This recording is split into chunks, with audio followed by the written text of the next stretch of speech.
वंदे मातरम, वंदे मातरम।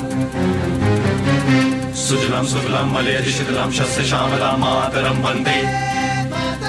सुजलाम सुफलाम मलयजशीतलाम शस्य श्यामलां मातरम वंदे मातरम, वंदे मातरम, वंदे वंदे वंदे मातरम। नमस्कार, मैं ओमपुरी। 50 साल पहले बेमिसाल कुर्बानियों और एक लंबी जद्दोजहद के बाद आखिरकार वो मंजिल आ पहुंची थी जिसका सपना लाखों करोड़ों हिंदुस्तानी एक अरसे से देखते आ रहे थे, जिसे हासिल करने के लिए आज़ादी के अनगिनत सिपाहियों ने घर बार और सुख संपत्ति ही नहीं, अपने जीवन भी दांव पर लगा दिए थे।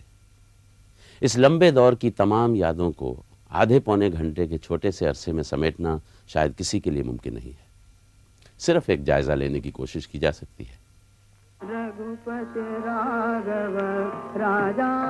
14 अगस्त 1947 के इस तारीखी मुकाम पर वो संत जिसकी जिंदगी आजादी की जद्दोजहद का दूसरा नाम थी, दूर कलकत्ता में बैठा हुआ था। जो आंखें देश की 33 करोड़ जनता के ख्वाब सजाए इस घड़ी का इंतजार कर रही थी, उन आंखों में आंसू जैसे सूख गए थे। ये शख्स जिसे हिंदुस्तान का आम आदमी गांधी बाबा कहता था और दुनिया महात्मा के नाम से पूजती थी, एक बार फिर भूख हड़ताल पर उतारू था।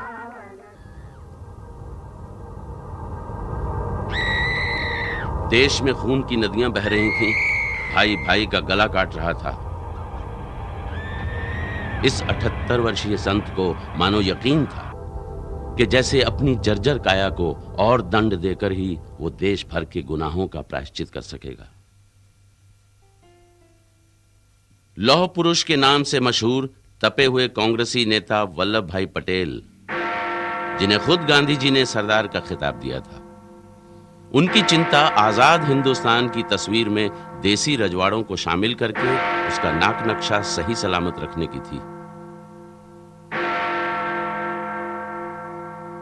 कश्मीर, जूनागढ़ और हैदराबाद, अभी 3 रियासतें बाकी थीं और सरदार पटेल उन्हें स्वाधीन भारत में मिलाने की पेचीदा गुत्थियों से जूझ रहे थे।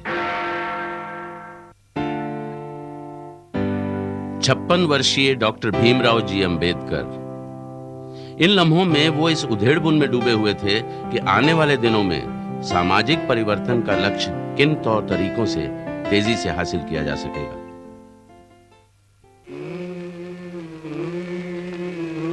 मौलाना अबुल कलाम आजाद भारी मन से आजादी के दरवाजे को खुलता देख रहे थे। आखिरी वक्त तक उन्होंने कोशिश की थी कि मुल्क को बंटने से बचा लिया जाए, मगर उनके देखते देखते देश बंट रहा था और अब मौलाना आजाद इस फिक्र में डूबे थे कि आजादी के बाद हिंदुस्तान की तमाम आबादी धर्मनिरपेक्षता के बुनियादी उसूल में किस तरह शिरकत कर सकेगी।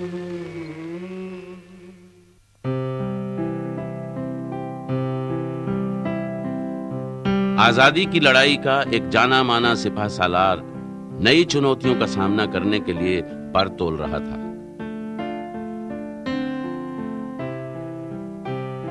जवाहरलाल नेहरू लंदन से वकालत पढ़कर हिंदुस्तान लौटने के बाद महज 23 साल की उम्र में इस जद्दोजहद में शामिल हो गए थे। अगले 35 साल उन्होंने जंग आजादी के अलग अलग मोर्चों पर बिताए थे। 2 बरस पहले ही जवाहरलाल नेहरू ने अहमदनगर के किले में लंबी सजा काटते हुए सलाखों के पार छाए अंधेरे को चीरकर हिंदुस्तान की असली सूरत उकेरने की कोशिश की थी। अब आजाद हिंदुस्तान का पहला प्रधानमंत्री बनने से पहले वो उस लंबे संघर्ष का जायजा ले रहे थे जिससे दरअसल इस शानदार लड़ाई की शुरुआत हुई थी।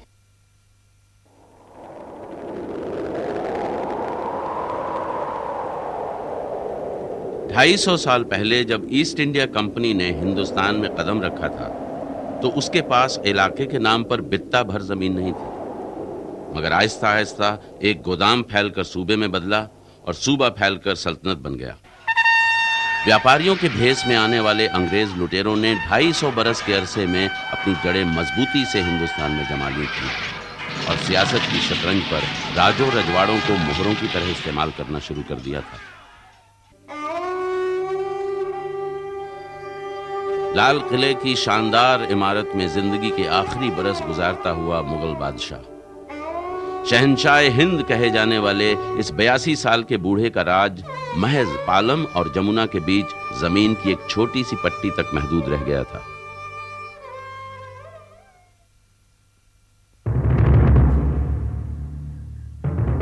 दिल्ली से करीब 40 मील दूर अंग्रेजों की मेरठ छावनी में हिंदुस्तानी सिपाहियों की एक टुकड़ी जिल्लत के एहसास तले तिलमिला रही थी। सिपाहियों के मन में नई बंदूकों ने हलचल पैदा कर रखी थी, जिनके कारतूसों में उन्हें खबर मिली थी कि गाय और सुअर की चर्बी लगी हुई है।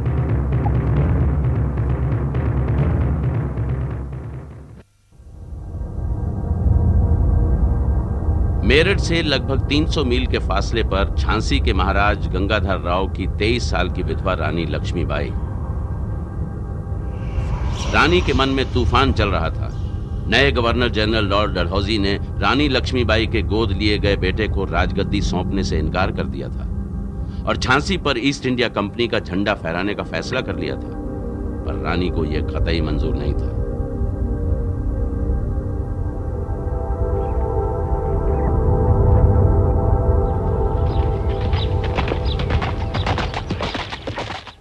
यही वो हालात थे जिनमें 9 मई से लेकर 11 मई के बीच 3 दिन के छोटे से अरसे में होने वाली घटनाओं ने दिल्ली के बूढ़े बादशाह, झांसी की विधवा रानी और मेरठ के नाराज सिपाहियों की जिंदगियों को रस्सी के रेशों की तरह बांट दिया।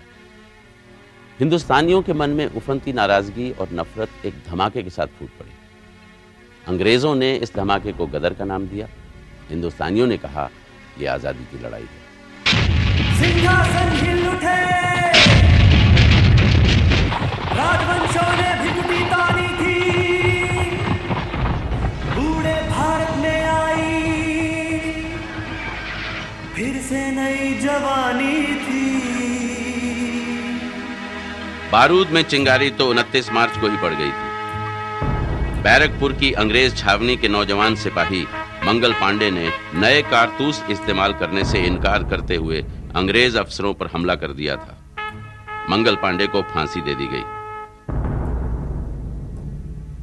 इस शहादत ने फिरंगी सेना के हिंदुस्तानी सिपाहियों के सोए हुए जज्बे को जैसे ठोकर मारकर जगा दिया। डूबी हुई आजादी की कीमत सबने पहचानी थी,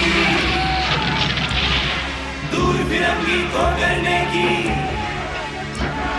सबने मन में ठानी थी। विद्रोह की लहर बैरकपुर से मेरठ होते हुए दिल्ली के लाल किले तक जा पहुंची।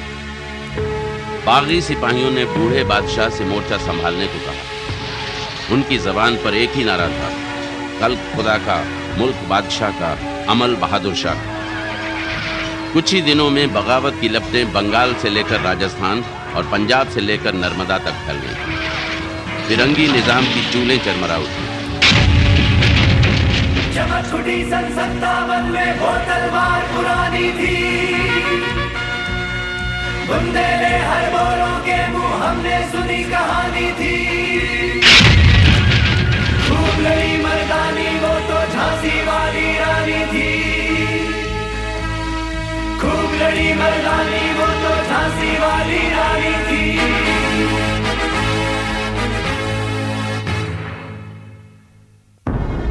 रानी गई सिधार, चिता अब उसकी दिव्य सवारी थी।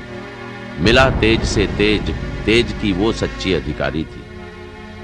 झांसी की रानी आजादी की लड़ाई में महिलाओं की शिरकत का एक प्रतीक बन गई। आजादी का ये बलबला बेरहमी से कुचल दिया गया। गांव के गांव जला दिए गए, बेगिनती लोग सरेआम फांसी पर लटका दिए गए।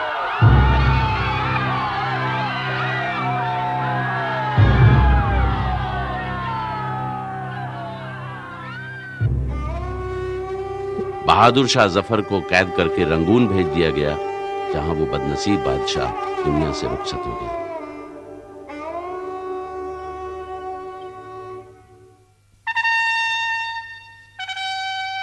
साल भर बाद हिंदुस्तान के राजकाज को सीधे सीधे ब्रिटेन की राजशाही के हवाले कर दिया गया और ऐलान किया गया कि ब्रिटेन की महारानी विक्टोरिया मलकाए हिंदुस्तान बन गई हैं।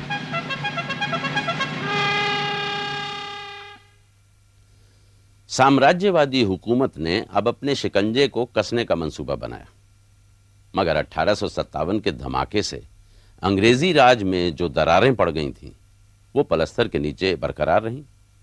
जैसे जैसे हिंदुस्तान को रेल की पटरियों, डाकखानों और बेतार की लाइनों के जाल में बांधने की कोशिश की गई, वैसे वैसे हिंदुस्तानियों ने एकता के धागे को पहचानना शुरू किया। आजादी के झरोखे उनके सामने खुलने लगे।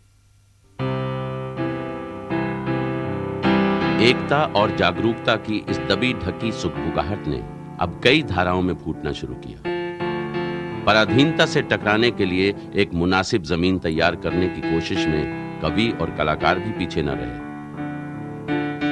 इसी माहौल ने आर्य समाज जैसे सामाजिक आंदोलनों और विवेकानंद जैसे विचारकों को जन्म दिया।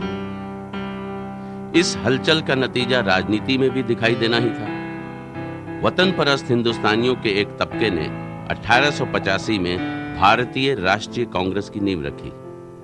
मामूली जान पड़ने वाला यह संगठन जल्द ही आजादी के जन आंदोलन का हिरावल दस्ता बनने वाला था। इस बीच अंग्रेजों के आला दिमाग अच्छी तरह भांप चुके थे कि एक हो रहे लोग उनके लिए कैसी चुनौती बन सकते हैं।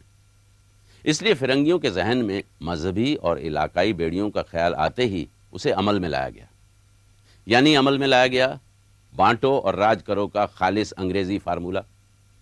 इसका जवाब 1882 में प्रकाशित बंकिम चंद्र चट्टोपाध्याय के एक उपन्यास में दबा पड़ा था। उपन्यास के 2 शब्द अंग्रेजों के खिलाफ विरोध की रणभेरी बन गए। यह सारा गुस्सा फिरंगी हुकूमत की मक्कारी से भरे ताजा हथकंडे को लेकर भड़का था। 1905 में अंग्रेजों ने बंगाल को 2 टुकड़ों में बांटने का फरमान जारी किया। दलील यह थी कि इतने बड़े सूबे में राजकाज चलाना मुश्किल हो रहा है। असलियत यह थी कि साम्राज्यवादी दिमाग हिंदुस्तानियों की मजहबी एकता से खतरा महसूस करने लगा था। बंगाल के बंटवारे की खबर ने लोगों की आंखें खोल दी। देश भर में स्वदेशी के नारे गूंज उठे। विदेशी गुलामी से मुठभेड़ का एक नया अध्याय शुरू हुआ। कमान अब उत्साही गर्मपंथियों के हाथ में आ गई। इनमें भी सबसे तीखी और बुलंद आवाज थी बाल गंगाधर तिलक की।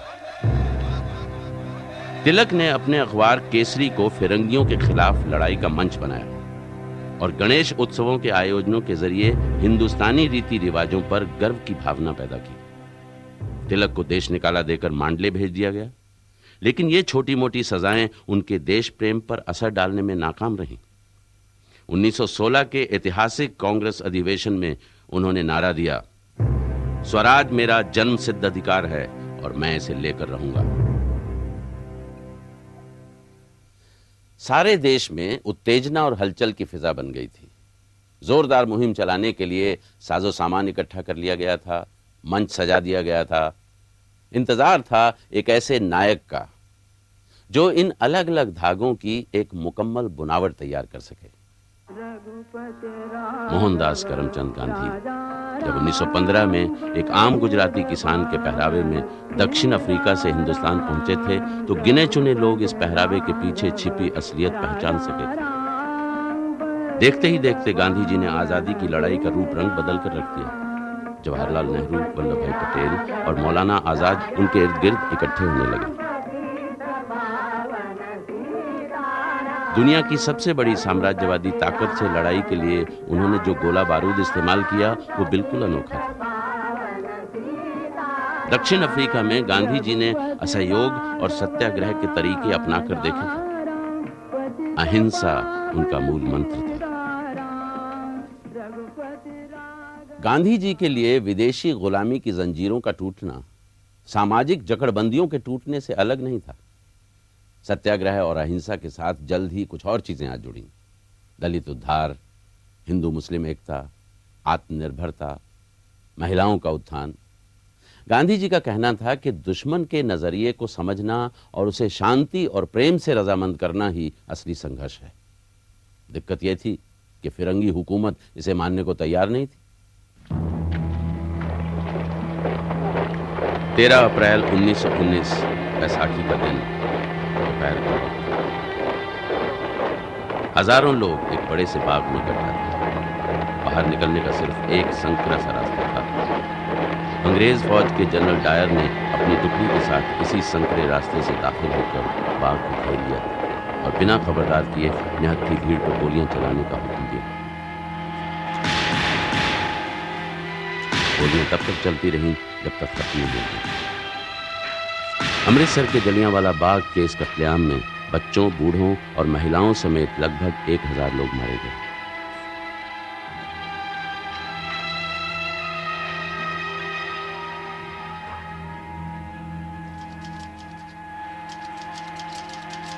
हाल ही में 2 काले कानून पास किए गए थे। गांधी जी ने उनके खिलाफ असहयोग आंदोलन छेड़ दिया था। अगले 2 वर्षों में सिविल नाफरमानी का ये आंदोलन देश के कोने कोने में फैल गया। गांधी जी ने लोगों के सामने ये सच्चाई खोल दी थी कि विदेशी माल को इस्तेमाल करना गुलामी को बरकरार रखना है। चरखे को हथियार बनाकर उन्होंने मैनचेस्टर की कपड़ा मिलों के खिलाफ मुहिम छेड़ दी थी। हाथ से बुना खद्दर स्वराजियों की वर्दी बन गया। विलायती माल का बायकाट किया जाने लगा। विदेशी कपड़ों की होली जलाई जाने लगी। इस बीच कुछ ऐसे लोग भी थे जो अलग रास्ता तलाश कर रहे थे, जो ईंट का जवाब पत्थर से देने में यकीन रखते थे।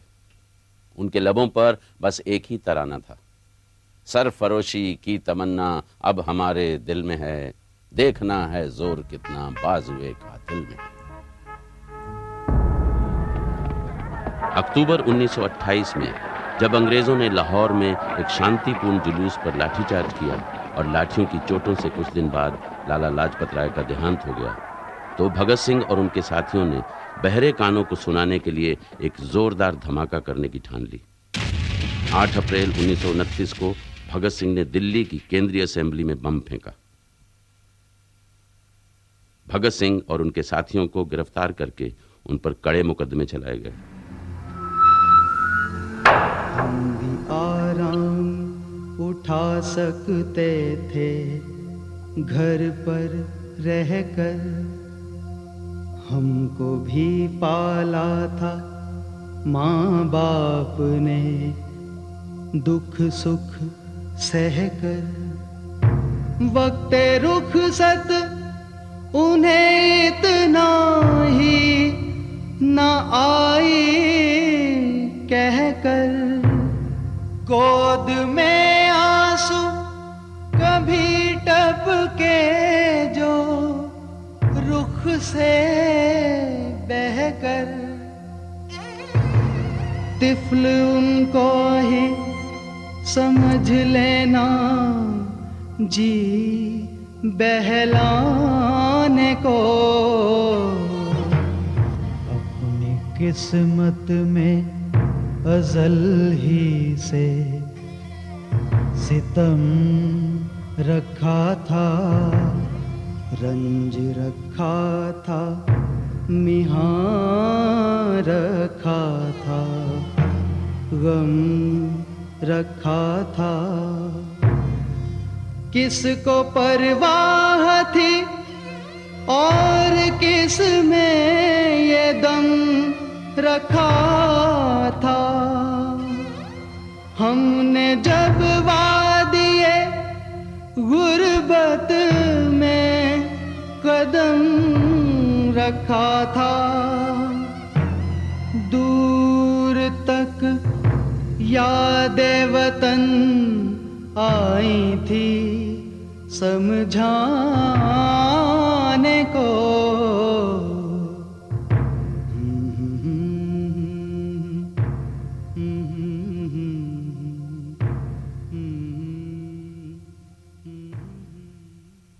भगत सिंह और उनके साथियों के जज्बे ने बरसों से ठहरे हुए आज़ादी के आंदोलन में फिर से नई जान फूंक दी। कांग्रेस ने लाहौर में रावी के किनारे अपने अधिवेशन में पूर्ण स्वराज्य का नारा बुलंद किया। जवाहरलाल नेहरू ने कहा, दबी छुपी साजिशों का वक्त बीत चुका है, अब हम मुल्क को आज़ाद कराने के लिए खुले षड्यंत्र का ऐलान करते हैं।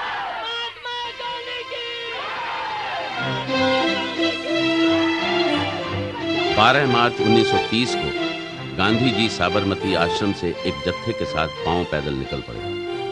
उनकी मंजिल थी 385 किलोमीटर दूर समुद्र के किनारे बसा छोटा सा गांव दांडी। मकसद था हिंदुस्तान के लाखों लोगों के शोषण को खत्म करा के उन्हें आजाद कराना। सच्चाई की मशाल उनके हाथ में थी और दिल में था दीन दुखी देशवासियों का दर्द। 10 दिन पहले ही उन्होंने अंग्रेज सरकार से नमक पर टैक्स हटा लेने के लिए कहा था। नमक जो गरीब से गरीब आदमी की जरूरत थी। नमक पर सरकार की इजारेदारी थी और उसकी कीमत का आधा हिस्सा टैक्स में वसूल लिया जाता था। गांधी जी ने आजादी की लड़ाई में जनता को गोलबंद करने के लिए इस मुद्दे की अहमियत को पहचान लिया था। उनका फैसला गलत नहीं निकला। हर पड़ाव पर सैकड़ों लोग जत्थे के साथ आ मिलते रहे। सैकड़ों सरकारी कर्मचारी इस्तीफे देकर आंदोलन में शरीक हो गए। जगह जगह महिलाओं ने सत्याग्रहियों की आरती उतारी। काफिले को घुटनों तक पानी और कीचड़ से होकर गुजरना पड़ा। 25 दिन के इस पैदल सफर के बाद 6 अप्रैल 1930 को गांधी जी ने दांडी पहुंचकर समुद्र के किनारे मुट्ठी भर नमक उठाया।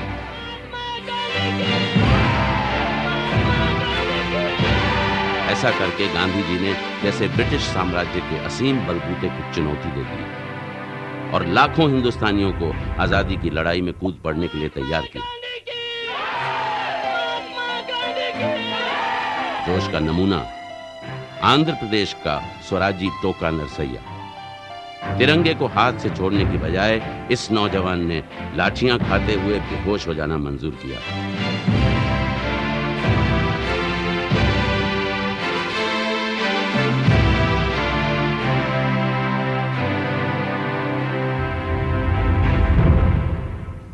फिरंगी हुकूमत को अब तक ये एहसास हो चला था कि हिंदुस्तानियों को राजकाज में हिस्सा देकर ही शांत रखा जा सकता है।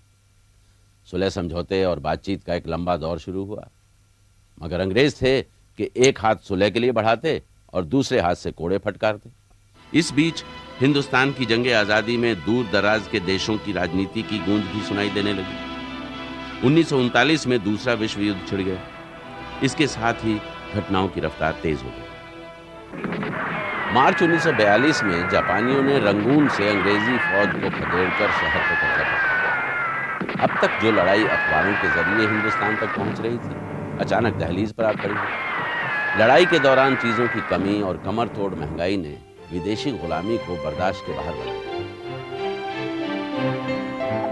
8 अगस्त 1942 को बंबई में कांग्रेस की बैठक शुरू हुई। गांधी जी ने अब अंग्रेजों के विरुद्ध अंतिम संघर्ष छेड़ने का फैसला किया। आजादी की लड़ाई अब अपने अंजाम की तरफ बढ़ चली। एक छोटे से नारे से गांधी जी ने समूचे देश की भावनाओं को प्रकट कर दिया। नारा था भारत छोड़ो, क्विट इंडिया।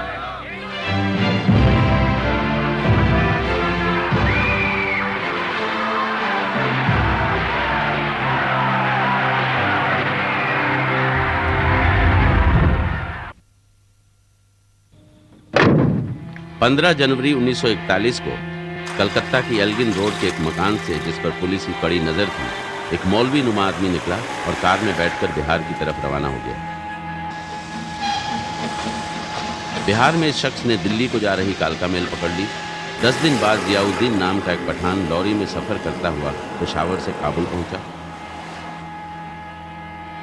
कुछ दिन बाद नफीस विलायती लिबास में ऑरलैंडो मैजोट्टा नाम का एक व्यक्ति काबुल से मॉस्को होता हुआ बर्लिन पहुंचा।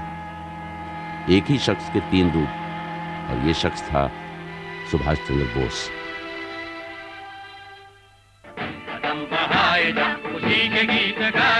पांच जुलाई 1943 को सुभाष चंद्र बोस ने सिंगापुर में आजाद हिंद फौज की कमान संभालते हुए एक वादा किया, तुम मुझे खून दो, मैं तुम्हें आजादी दूंगा।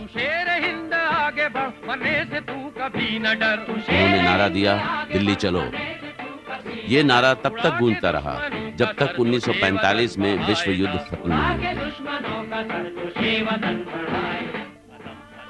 युद्ध के बाद हालात बदल चुके थे। अंग्रेजों को यह महसूस होने लगा था कि अब हिंदुस्तान से जाने का वक्त आ गया है। इसी बीच ब्रिटेन की संसद में लेबर पार्टी की जीत हुई और फैसला किया गया कि हिंदुस्तान को आजाद कर दिया जाए। बातचीत का ताजा दौर शुरू हुआ। आजादी की लड़ाई सड़कों से बातचीत की मेजों पर आ गई। मुस्लिम लीग के नेता मोहम्मद अली जिन्ना ने खुले तौर पर मुल्क के बंटवारे की मांग रखी। इसी बीच बंगाल और पंजाब में आपसी मारकाट का वहशियाना दौर शुरू हुआ। ऐसा लगा कि आजाद हिंदुस्तान का जन्म तो होगा, मगर खून से नहाने के बाद।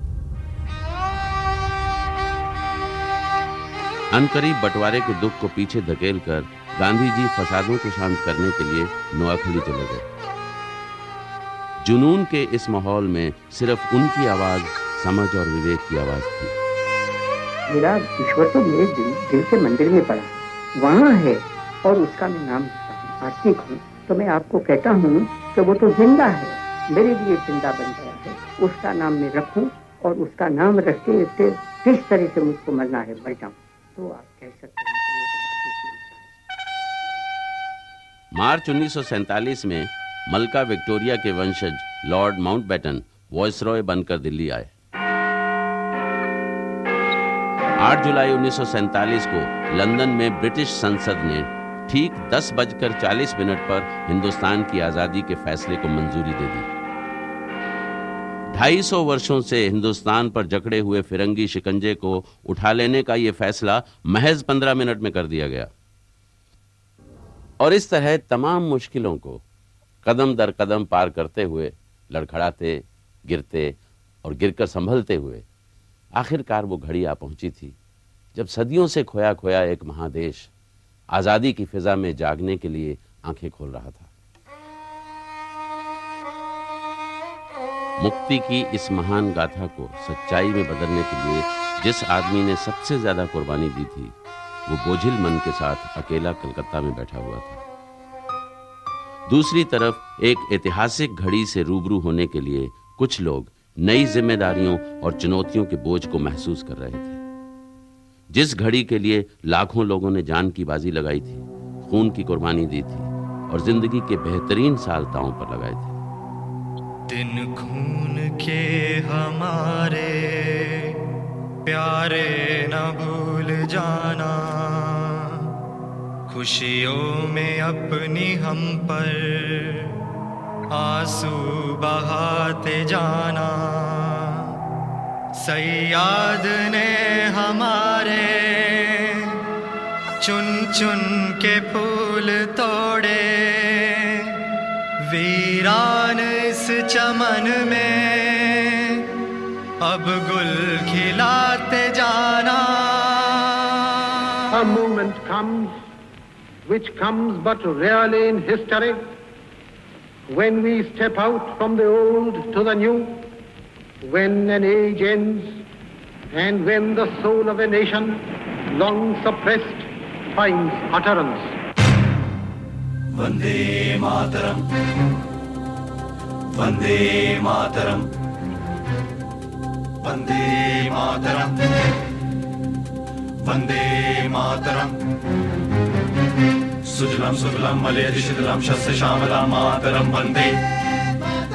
सुजलाम सुफलाम मलयज शीतलाम शस्य श्यामलाम मातरम वंदे।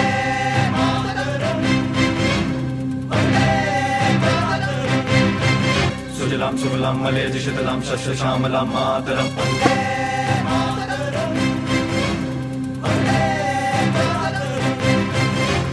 वंदे वंदे वंदे मातरम, वंदे वंदे वंदे मातरम।